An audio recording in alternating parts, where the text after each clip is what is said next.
So here we have the BMW 420i Grand Coupe M Sport Automatic on a 68 plate. I'm going to start off by showing you around the outside of the car, and then we'll hop in and run through some controls on the inside. But from the outside you can see that it's a 5-door car with alloy wheels and tinted windows. Let's start off inside the boot and then work our way around the rest of the car from there.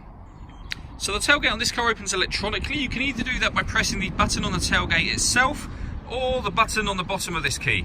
Give that a push and that will open up for you. As we approach the boot, you'll see we've got reversing sensors. This car's also got a reversing camera. Plenty of boot space as well, along with that 60/40 split folding rear seat. And then to close the boot, you have a button just up here. If you give that a push, that will then close down, as you can see. We're just going to work our way back round to the front of the car now, and then we'll hop in and run through some controls on the inside. But now that we've done a full circle of it, you can see not only is it a great looking car, but it's in fantastic condition the whole way round.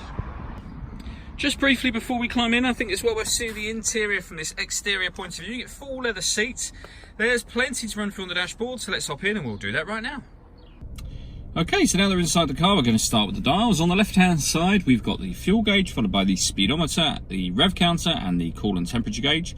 In the middle at the bottom, you can see the total miles for the car, which are 5,589. You can change the information that's displayed above that by using a button on the end of the indicator stalk for various different bits of fuel economy information, and obviously the date that we started on. If we back out to the steering wheel, on the left-hand side, we've got cruise control and speed limiter. We've also got this minus paddle and the plus one on the other side. That is so that you can change gear manually with this automatic gearbox. Also on the right hand side of the steering wheel there, we've got stereo controls, the ability to answer phone calls, and we've got voice activation as well. So you can hit that button, ask it to dial anyone in your contacts list, and it can do that for you without you having to take your phone from your bag or pocket.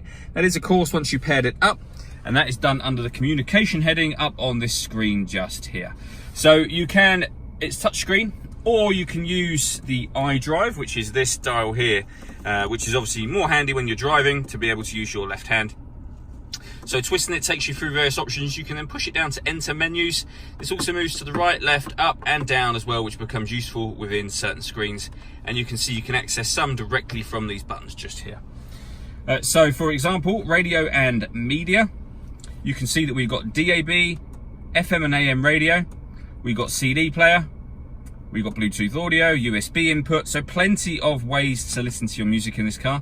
We've also got satellite navigation. There's a full video showing how this works on both our website and on our Facebook page, but it's a very easy system to use.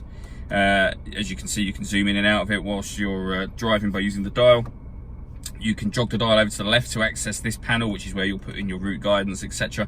But as I say, there's a full video showing that on our website.